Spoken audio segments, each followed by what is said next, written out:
Saúdo a igreja com a paz do Senhor. Eu estava ali, né, e pensando o tamanho da responsabilidade em dar esse testemunho, porque esse testemunho ele fala do poderio de Deus, né, daquilo que Deus faz e da vontade dele que é soberana. Glória a Deus, a mulher daquela foto que vai ser colocada ali para vocês é a mulher que pode falar aqui hoje, né? Porque se não fosse a vontade de Deus, a vontade do Senhor em me trazer de volta, a vontade dele seria ter me levado para junto dele, que fosse assim, né?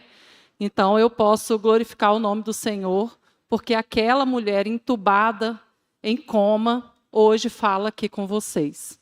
No dia 27 de julho, eu dei entrada na casa de saúde, já perdendo a consciência, já num estado grave, né?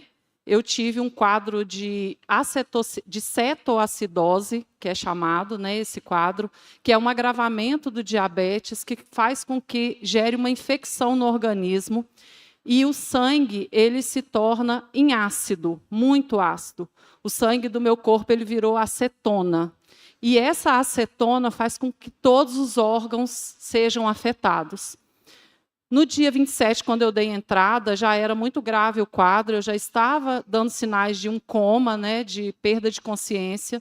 Nas próximas 24 horas, eu tive uma melhora um pouco significativa, mas que deixou os médicos muito animados, perto do quadro que eu tinha apresentado. E nas próximas 24 horas, eu agravei muito. Até o médico que estava comigo na UTI, quando eu voltei, ele disse assim: Lohane, foi nosso desespero, porque você tinha melhorado. E quando me ligaram e falaram, doutor, ela parou de urinar. Eu falei, agora a situação ficou realmente grave. E no sábado à noite, né, no dia 29, o Everton foi chamado à casa de saúde, e a médica que estava lá no plantão já disse a ele, Everton, tudo que podia ser feito, nós fizemos. Não tem mais nada para fazer por ela. Nós não temos mais o que fazer. Foi quando ele chamou o pastor Elan, e o pastor foi até lá e me viu, né? E o pastor Elan deu uma palavra, que era um divisor de águas, o que estava acontecendo naquele dia. E que ele iria orar, mas que o Everton ficasse tranquilo, porque tinha um anjo ao meu lado, e que o Senhor ia fazer a vontade dele. E assim foi, o Everton foi para casa. No domingo de manhã, era domingo de 12 horas de oração, o Everton estava aqui, ligaram da casa de saúde para ele, que ele fosse para lá urgente. E ele foi. Os irmãos oraram aqui com ele, né? A igreja já tinha iniciado essa oração, já tinha sido divulgado, e ele foi. Chegando lá, a médica novamente disse, olha, não tem mais nada para fazer. Agora, ou aguarda, né, o que vai acontecer, ou nós temos uma opção de transferência para Muriaé. Só que essa transferência, ela pode acontecer de forma completa ou não. Ela pode sair daqui e chegar no posto ali de gasolina e já ter falecido, porque ela está perdendo o organismo muito rápido. Está acontecendo muito rápido essa perca. E naquele momento o Everton, né, tomou a decisão e reuniu a minha família toda, porque a própria médica disse, pode chamar a família para se despedir dela, porque não há grande possibilidade dela chegar em Muriaé. Porque eu seria transferida no outro dia ainda, né, nem teria esse tempo suficiente. E a minha família foi chamada à UTI. Meus filhos, minha mãe, meu irmão, meus tios, eles se despediram de mim. Não só para uma viagem de transferência, mas já crendo que realmente poderia não ser feito mais nada. E um médico amigo da família esteve lá e me viu e disse ao meu irmão assim, olha, só um milagre. Não tem nada realmente para fazer por ela. O quadro dela é muito grave. E se ela vier a sobreviver, ela fica totalmente sequelada. Cerebral, cardíaco, tudo, fisicamente sequelada. Mas se vocês creem no milagre... E nesse momento, meu irmão estava dentro da UTI, e uma irmã que estava lá visitando um parente, ela viu ele chorando muito, e ela encontrou comigo depois e me contou que o Espírito Santo disse a ela, vá até ele. E ela foi. E o Espírito Santo disse a ela, fale com ele, pergunte a ele se ele tem fé. E ele disse que sim. Ela falou que ele chorava muito. E ela pegou um óleo, colocou na mão dele e disse a ele assim, olha, o Espírito Santo pediu que você vá até a sua irmã e ore com ela Ezequiel 37, vale de ossos secos.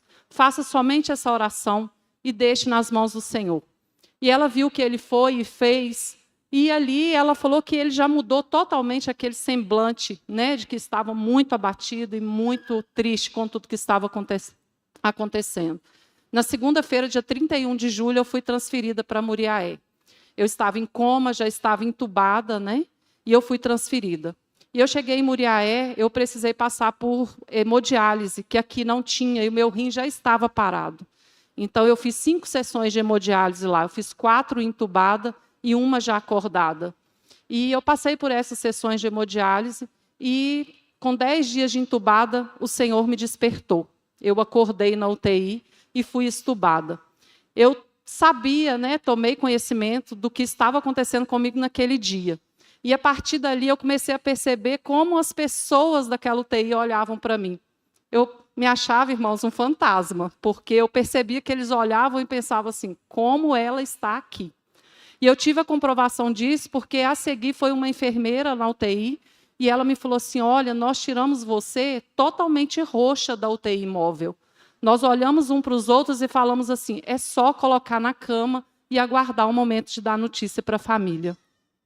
Um fisioterapeuta foi à minha UTI, e me disse assim, olha, nós já reunimos os fisioterapeutas para entender o que aconteceu com você. O pH do corpo humano normal é de 7,3 a 7,5. Você chegou aqui com 6,8. A possibilidade de uma vida é 0.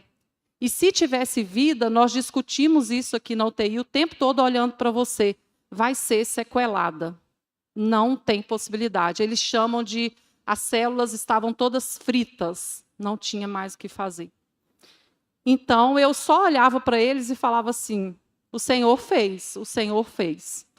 E acordada lá, eu comecei a perguntar para o Senhor, porque acordada lá eu fiquei ainda muitos dias, né, para uma recuperação. Daqui para baixo eu não movimentava nada,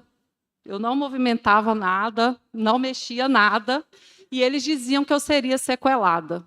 E eu comecei a perguntar para o Senhor, né, o que estava acontecendo na minha vida, porque na segunda-feira, dia 25 de julho, eu tinha ido ao culto da unidade, lá na El Shaddai, eu estava movimentando, eu estava fazendo tudo, e o Senhor me disse o seguinte, a fé, a unidade em oração.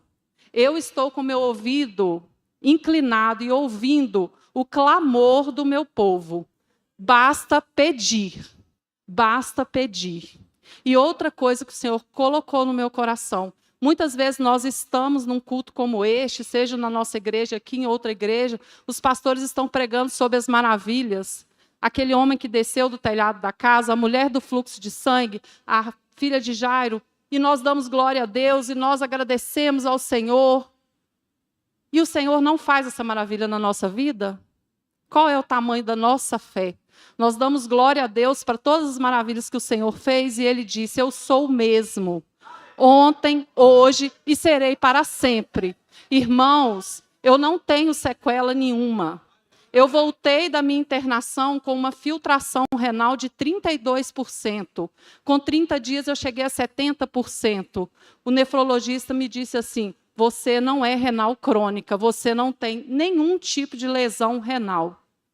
Então, irmãos, o que eu digo para vocês nessa noite, creiam na soberania de Deus. Se Ele quiser fazer, Ele vai fazer. Se Ele não fizesse, eu teria ido com Ele, diante da vontade dEle. Mas hoje eu posso contar, eu não tenho sequela nenhuma. Eu já fiz exame cardiológico, eu fiz todos os exames, irmãos, não desconfiando, mas pelo tratamento que eu tenho que fazer. A minha glicose hoje, que chegou a 1.700, ela é 86. Quando ela sobe, ela vai a 105. Isso depois de eu ter me alimentado. Então, para vocês crerem que o milagre do Senhor, ele foi completo na minha vida. E foi um divisor de águas, tá, irmãos? Você que está distante do Senhor, corre, porque o Senhor me trouxe. E eu estou aqui para a glória do nome dEle. Amém. Meu Deus, espera aqui.